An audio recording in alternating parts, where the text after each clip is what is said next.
And now, new books for end of summer 2014, but this is a special little video for Mortimer J. Adler. I now have his full set of what's called the Great Ideas Program. Let me get a better book. There it is right there, the Great Ideas Program. This is a 10-volume set on serious reading. This is only for serious people. And I imagine if you're watching this video, you are one of those people. It's hard to get a good education today, across the board. Very hard. And I don't mean a specialist degree to get to university. Anyone can go to university today, pretty much. There used to be a financial burden, or a financial barrier. It used to be kind of only if you were rich and connected could you get into universities. Only for the rich, only for the upper classes. They got rid of that, which is a good thing. But there also used to be intellectual barrier to get into university. And that's also eroding too. So nonetheless, the standards drop, don't they? They have to, because of the new student body coming in. So everything's going down, everything's declining. The teachers that are produced by these places also then are not as great. So unless you were lucky, you did not get a good education. And now you're an adult, you're done schooling. Does that mean your education ends? Absolutely not. Absolutely not. You have to continue. Education never ends. Even into adulthood, you're still learning. Everyone's learning. Everyone's supposed to be learning. So this is one way you can do that. There's many ways, but this is one way. This is a very traditional and classic education that often the aristocracy had their children tutored in. John Stuart Mill, who I'm actually reading right now, his autobiography, he learned Greek at 4 or something, ancient Greek language, Latin at 8 or something, and then he tutored his younger sister, and his brothers, and because I think he was the oldest. So all this stuff's going on, this classic education. And it worked for some people. Not everyone, but it works for some people. And if you can handle it, it's a fantastic education. So here's the first one. And I recommend you get this one, at least, or find it online. I don't know if the stuff's online, because this is like mid-60s this stuff was published. I think, or maybe 50s, but try to find this one first. This is an introduction. This has a piece of everything. And this isn't just, you're just reading philosophy. This is not just philosophy. That doesn't make an education either. This is everything. This is science. This is history. This is philosophy. This is literature. And what this first volume does is it introduces you to all of them. And this is the format of these books. What happens is, these are all the readers, but actually the full set, the entire set, which I don't need to get, and you don't need to get either, actually also had the works that you're going to read, because what these little readers are for is these guide you to reading other books. So for example, here I'll show you the table of contents here. So this is the volume 1, the introduction. So the first reading there, it says, is Plato, Apology, and Crito. So these are famous dialogues. Plato's Republic also. So it starts you off with philosophy, and what you do is it gives you page numbers and all that. And then what you're supposed to do is, there's a bit of a guide first. You're supposed to read a few pages in here, in this book, and that tells you how to read the reading that you're going to do. Then you go read Plato, and the reading that you're supposed to read, so Apology and Crito, some pages from it.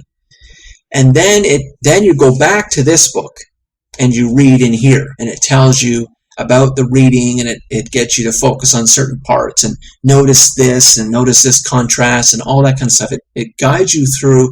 It tells you where the important stuff is, and what the issues are, and what people thought about the reading passage that you read.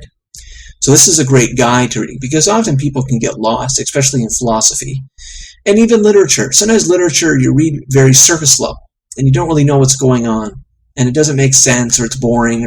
But if you have a guide, then the guide can say, look, notice when he says this in this sentence here, notice this about the characters, and then you can start seeing it. You can start seeing beneath the surface level, and it's really, really helpful. And then you can start really getting into the ideas, because it's very easy to read, but it's very hard to gain ideas from reading. Books are just raw material. You have to spend some effort and mine them. Just like in Minecraft, if you've ever seen that. You have to spend some time and break that block. And then you get something you can pick up out of it, right? Now you get some ideas, and then you can use those ideas and build something or whatever.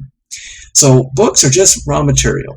It's very nice to have books. It's like these books behind me. These are just raw material. These are just, I don't have them because I don't have these books to say that, hey, look, I know, look how much I know. I don't have all these, what do I have, 6 bookshelves now worth of stuff?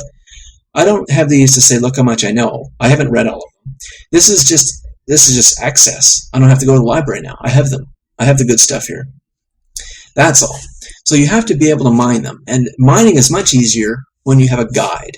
And the guide could be a person, or it could be a video, or it could be these things. So this is the intro, volume 1. So this is great to start with.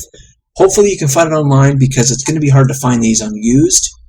I don't know how many float around. I suppose this is, if you want a hard copy, this is the easiest to find because it is volume 1. There's always tons of volume 1.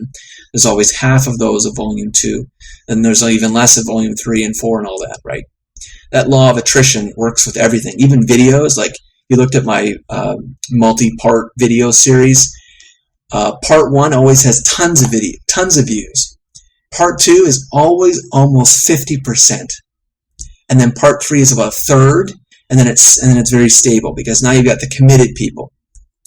So volume 1 should be easy to find if you want a copy of it. But if you can find it online, like that's even easier just to get that. But you know, I find that if you download a PDF, you're going to get to it. Like I find even the internet is really breaking the barrier on accessibility, but it doesn't hurt. It doesn't affect at all your discipline to get it done. Because if you download it, if I have a book in your hand, if you have it in your nightstand, it's there, and you can see it, and it's got to be taken care of. Either you pick it up, either you feel some guilt, or you endure some guilt, and you pick it up and go put it on your shelf again and not get to it, or you do it, or you read it, get through it, and keep moving that bookmark. But if it's a file on your computer, you got tons of files on your computer. There's no guilt. It's just sitting there. So even with the internet, even if you download something or you bookmark a video you're going to watch later, or it doesn't. I think it's still a discipline problem. But at least if it's a physical book, then you have to move it around. You have to do stuff with it. So I think maybe it's a bit of the internet. Maybe is great, but it may not be able to fix a discipline problem with actually getting things done, actually doing things. Here's volume 2 on science and mathematics. So this is. Oh wait, oh no, that was volume 3. Hold on. Here's volume 2 on development of political theory and government. So this is going to be, of course, very heavily based on America. Let me just see what's in here, and I'll just show you the. So I guess there's still a bit of philosophy in here, but this is stuff on law. This is stuff on government. So there's still all kinds of philosophers in there, but even down to Machiavelli. Even down here to Machiavelli. So now you're getting into politics. Pretty ruthless guy there, Machiavelli. Here's Hobbes, Locke. Definitely all this stuff is the foundation of America. Locke. Rousseau. There's even Shakespeare. Shakespeare's in here. So all kinds of stuff. John Stuart Mill's on Liberty is in here. All kinds of different kinds of material that focus on development of government. So that's volume 2. Volume 3 is on science and mathematics. So this is going to be definitely on probably some ancient Greek mathematics and like Euclid. Euclid is pretty classic. Ptolemy, so Copernicus. So even a bit of astronomy, Kepler, Galileo, Francis Bacon, etc., etc. Newton. You know what? Another thing I was thinking about is, it's really unfortunate that scientists or just people going through science, because that was my undergraduate, was chemistry. You don't study the history. It doesn't happen. My chemistry degree was, I had a couple of electives, but our electives we were supposed to take non-science credits.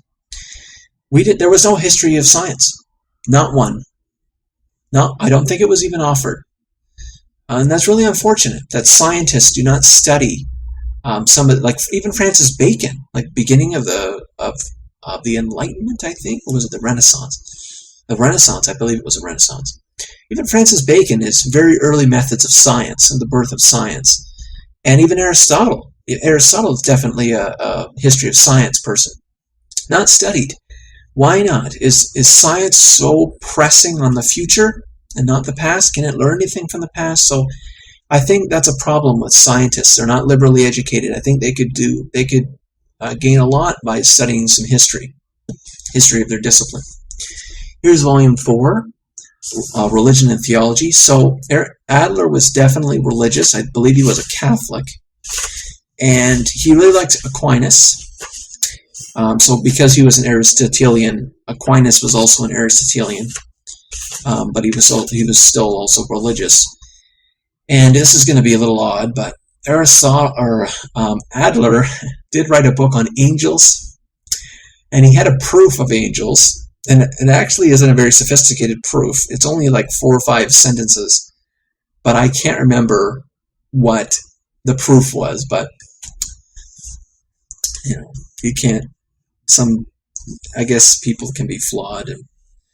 But anyways, there's stuff in here on Aeschylus, which is a Greek playwright, Plato, the Bible, Old Testament, New Testament, St. Augustine, Aquinas, Dante. I'm surprised Anselm isn't in here. There's Dante's Divine Comedy, which is fairly famous. Milton's Paradise Lost, which is very religious. There's Locke. All these people, essentially up to modern times, people were very influenced by religion. It's even Locke. There's Hume. Dostoevsky, the Brothers Karamazov's in here. I believe it was in the Brothers Karamazov where he says that without religion, everything is permitted. So kind of the old idea that without religion, morality has no basis, has no bounds, because it was, for the longest time, it was believed that without the Ten Commandments and without religion, that there is no reason to be moral. And it was thought that what we had, the only way to make people moral, essentially, is kind of a view of humans as animals. The only way to make them moral is to threaten them with hell and things like that. Threaten them with punishment. And threaten them with, you better do the Ten Commandments or you'll go to hell and all that stuff. That's the only way to make people moral. And only God can command morality. We can't, and that nihilism is even around today. That we can't, there's no objective basis to morality, that so they say, so the modernists say today, right? The modern people. And even religious people said the same thing. No, it's a very it's a common thread. Of course, religious people believe that God commands morality. We can't, humans cannot produce morality, but we can believe in a God who does. He is an objective basis. But the modernists, the nihilists of today, of course, say, well, God's dead, as Nietzsche pointed out, or commanded maybe. And then morality is now thrown into subjectivism again, but that need not be the case. And then Freud is in here too. Freud, I haven't touched Freud. I really need to touch Freud. I believe I have his Civilization and His Discontent somewhere. I believe I picked that book up, so I think I've got also some more Freud, but I'm less interested in his psychoanalysis. I'm more interested just his take on the world. So anyway, so that's on Religion and Theology, Volume 4. Volume 5, which is a newer print, so it's nicer and not as faded, I guess. Volume 5 is on Philosophy of Law and Jurisprudence. Very important topic. Kind of the basis of our justice system and what's kind of even like what the Magna Carta was about in the Middle Ages, which essentially bound the hands of divine monarchies and required the king to not just have absolute rule, but to ask a committee or it wasn't called a Congress, but some kind of group of people if he can do things. And it's kind of the beginning of that. And essentially, even John Stuart Mill's on Liberty, talking about what can a society force the individual to do? Are we born free, or are we born into a kind of, talk about the social contract, for example, Rousseau's social contract. The only contract that isn't signed and is legally binding somehow. But the essential question of law and of, like I said, John Stuart Mill's On Liberty, which is a great essay on this topic, is what is right? What is right for a society to compel its citizens to do? Even can a society compel its own members to engage in warfare, for example, for defense or offense? Must you command people to save themselves? Must you command people to save society? May you command people to sacrifice for society? All kinds of things. And where do these things come from?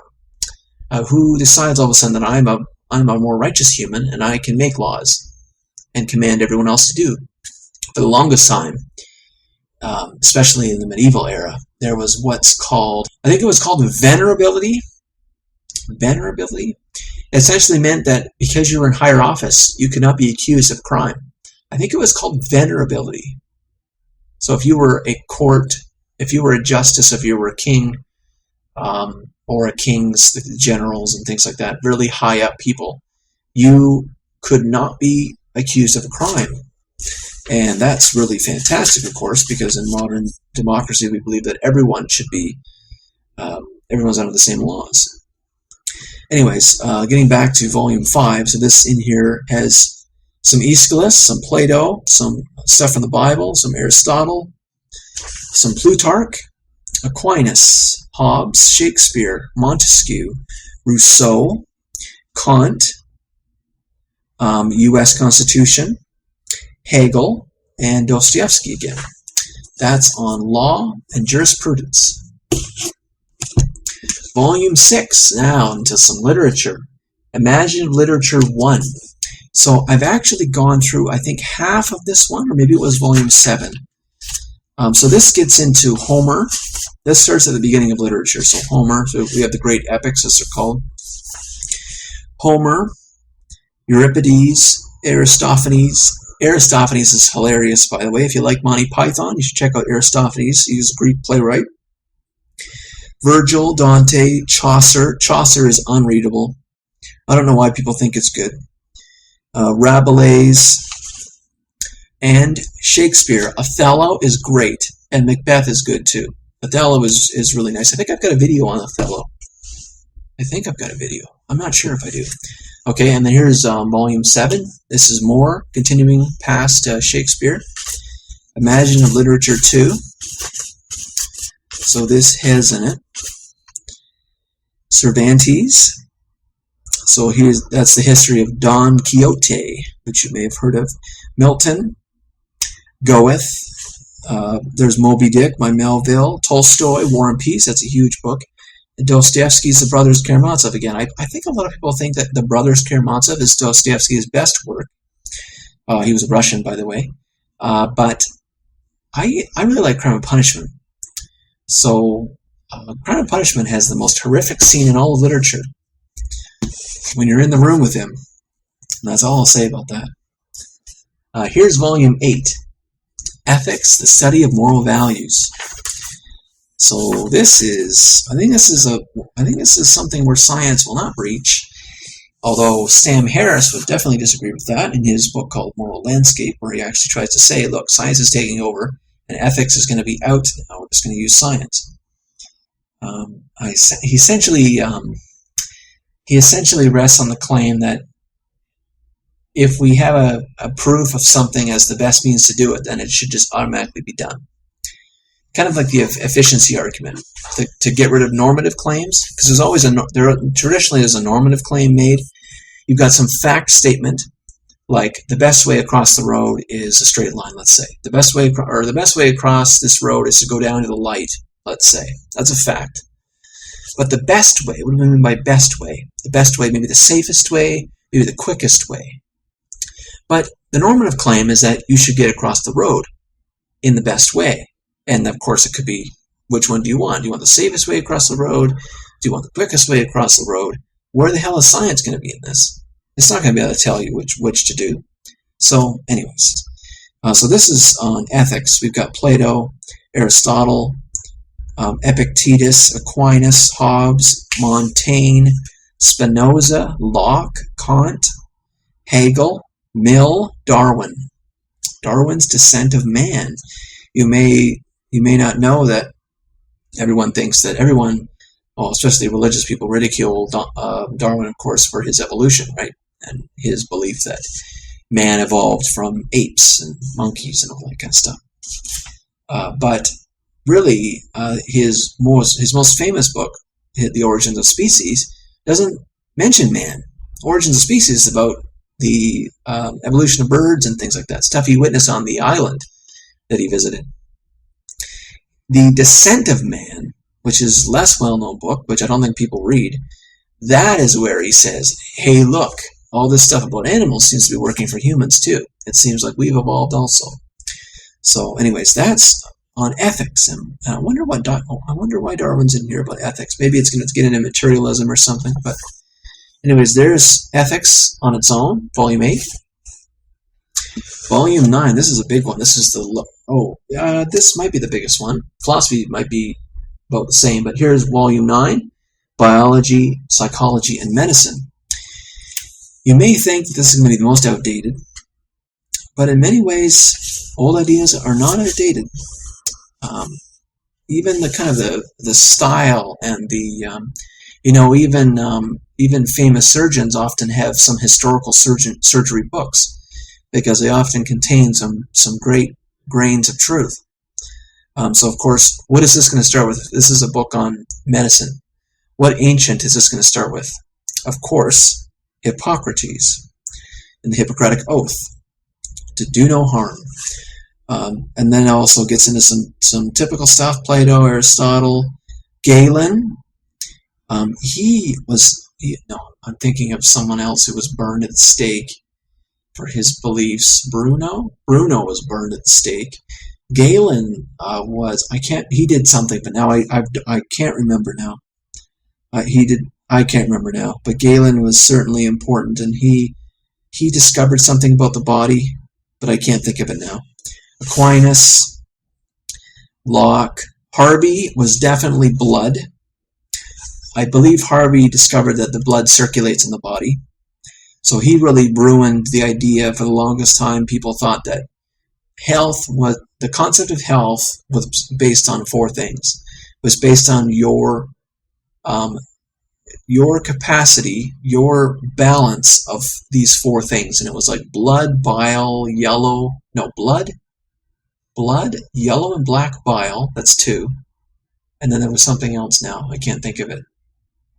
I can't think of the fourth one, but for the longest time, if you had something wrong with you, like even a fever, or you had some like nasty rash or some disease, physicians thought you had an imbalance of something.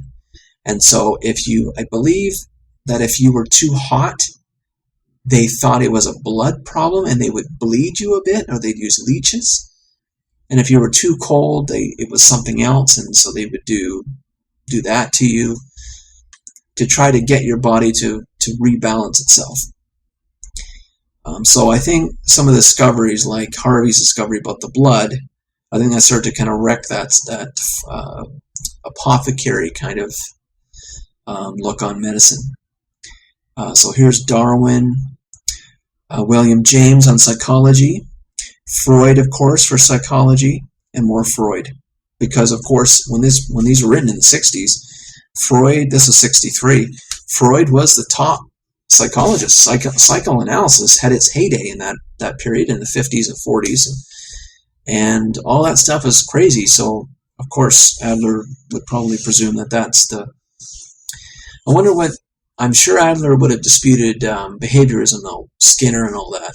Watson and Thorndike, which is early 20th century too, kind of competing with Freud a bit. And here's the last volume, Volume 10, on philosophy, of course. You'd think we've kind of looked at a lot of philosophy, but this is now focusing on philosophy and not on those other topics. And this has readings in Plato, Aristotle, Lucretius, Aquinas, Montaigne, Bacon, Descartes, Spinoza, Locke, Berkeley, I think I've heard it pronounced Barclay, Bishop Berkeley, Hume, Kant, and William James in philosophy. So that is a 10-volume, as you can see, it's now visible, the pile. That is a 10-volume set, and that will take a long time to do. And I think even, I'm trying to think if it was this set, Adler actually says how long it should take you to get through certain readings, like you should spend 2 weeks on this reading. And people probably think, wow, that's a lot.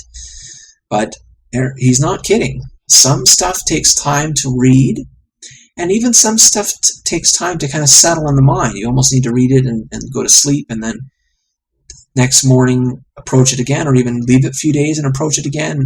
Stuff kind of floats, where you're in the shower and ideas kind of float to you. Oh yeah, I was thinking about that part in Plato that didn't make sense. Now I get it, and that kind of stuff happens. Sometimes stuff takes time to sit in the brain and kind of think about. But this is definitely a classic education, and if you weren't lucky enough to get a good education, this is definitely a good place to begin. And really kind of discover the great ideas. That's why it's called the Great Ideas Program. It's not a coincidence. This is really some of the best stuff from the Western tradition, and it's just not taught today. This kind of stuff, it's just forgotten. And I think if we forget these ideas, we'll spin historically.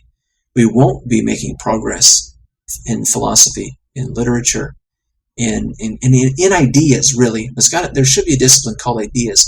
Often universities will offer what's called interdisciplinary studies, and often that's a waste of time. But if you can study the history of ideas, I think that'll make you. I think that'll be worthwhile versus studying something very specific. If you can find a prof who will lead you through the history of ideas, I think that would be just immensely useful for your personal development. Occupational development, that's going to be something a little different. But I don't think necessarily you need to align your personal education with your occupational. I think you can pursue your occupation in college, but realize you still need to educate yourself. So I think you can still see education as the pursuit of knowledge and not just a job, because I don't think universities do a good job of that. Colleges, I think, do, because they specifically match you with employers and you do a co-op program or whatever, and so it's very well designed. But universities were never, ever meant for that. Universities were meant for liberal education. They were meant for research, more today, more of the 20th century is for research, but they were always supposed to be the latest in thought, and the, perhaps most importantly, the holding and capturing and storing, I'm trying to think of a better word, of ideas, keeping them alive and never forgetting them. A repository of ideas and bringing students in to learn the ideas again and wrestle with the ideas again, so that the next generation doesn't forget them. But I think today they're being forgotten.